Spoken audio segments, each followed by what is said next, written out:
It is 8:50. This is your morning in 8 minutes. Right now, 4 people are in critical condition after a car crash overnight. It happened around 2 o'clock this morning on East Emory Road near Claps Chapel.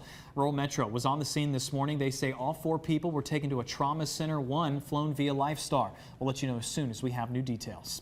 And right now, a Knoxville man behind bars. Police say he tried to rob a woman at a Waffle House off Shad Road. Well, Shaquille Boyd is due in court tomorrow. Investigators say a woman fought back after Boyd tried stealing her purse. He's accused of then punching her multiple times in the face and running away. Police caught Boyd later at Tyson Park. He will go before a judge tomorrow for a bond hearing. And a Knox County grand jury is indicting 25-year-old Darius Smith after the body of a missing man is found inside his minivan. Smith is facing first-degree murder charges. Justin Goins went missing from his East Knoxville home in late March. Police say in early April they pulled Smith over for a traffic violation and found Goins' body inside the van. Police say he was shot multiple times. A court date for Smith is not yet set. And crews found the body of a missing teen in Watts Bar Lake. Police say 19-year-old Madison Taylor jumped from a boat to swim but never resurfaced. Crews used sonar equipment to find her.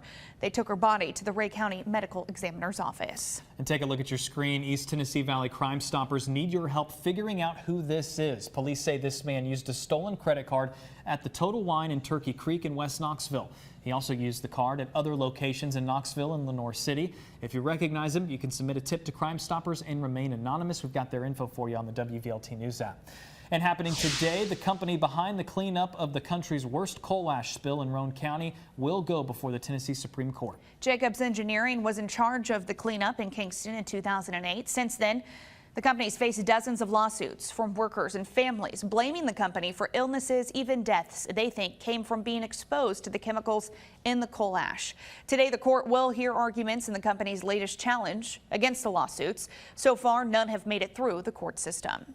And around the nation this morning, funerals continue today for the victims of last week's school shooting in Uvalde, Texas. As the community continues to mourn, there's still questions about the law enforcement initial response to the school on the day of the shooting. The Texas Department of Public Safety says the school district's police chief, Pete Arredondo, has not responded to a request from investigators for a follow-up interview.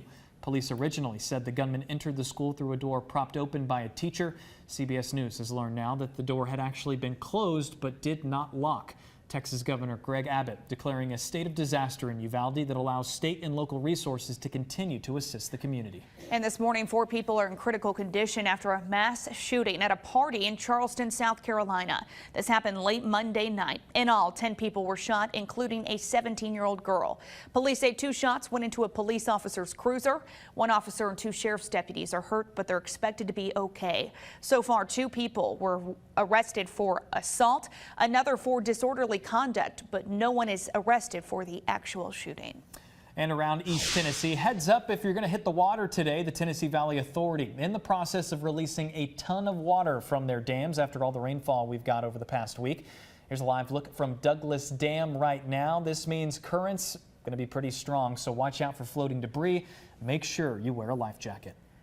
A complete review of the Knoxville Police Department is set to begin. Knoxville City Council approved the measure last night. The study looks to analyze the climate and performance of the department as incoming Police Chief Paul Noel is set to take over on June 13th. Chicago-based consulting firm 21CP Solutions will complete the review. That will cost around $40,000. That money donated by the East Tennessee Foundation. Meanwhile, Knox County Commission is set to meet tonight for a special session to vote on Mayor Glenn Jacobs' proposed budget for the fiscal year. The budget covers $954 million in spending. It includes millions for school security upgrades and raises for all Knox County employees, including the sheriff's office. Good news, if you live in the county, your taxes will not go up. You can weigh in on the budget tonight during a public forum before the final vote. Tonight's meeting starts at 5 o'clock at the City County Building in downtown Knoxville. And a traffic alert this morning. The end of Topside Road near Alcoa Highway will be closed starting today. It's to allow for the construction of Dearman Spring Road. It'll be detoured to Maryville Pike and Governor John Sevier Highway. The project expected to be done before July 11th. And taking a look at how that traffic is looking on this Wednesday morning. Nothing major to warn you about so far. Moving into downtown Knoxville, everything looking pretty green out west. That's the same story. Taking a look at those drive times. Nothing slowing you down there. Average speeds are up. And here's a live look at Alcoa Highway south of downtown. Everything moving smoothly. Your first alert forecast with Chief Meteorologist Heather Haley.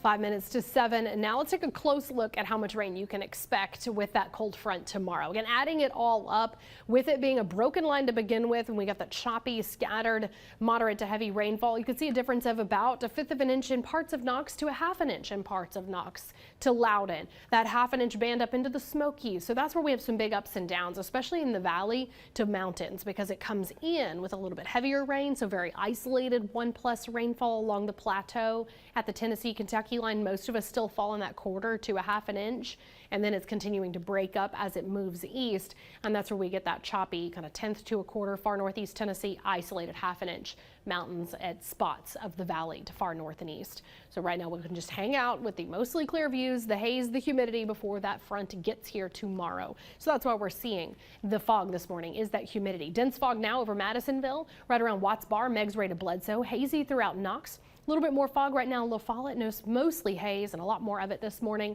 and isolated dense fog like Harlan to Lee County to Hancock County. A few passing clouds over Knoxville right now. The humidity is here. The clouds are passing by throughout the day, and we just really hang out in the mid to upper 60s for the most part this morning.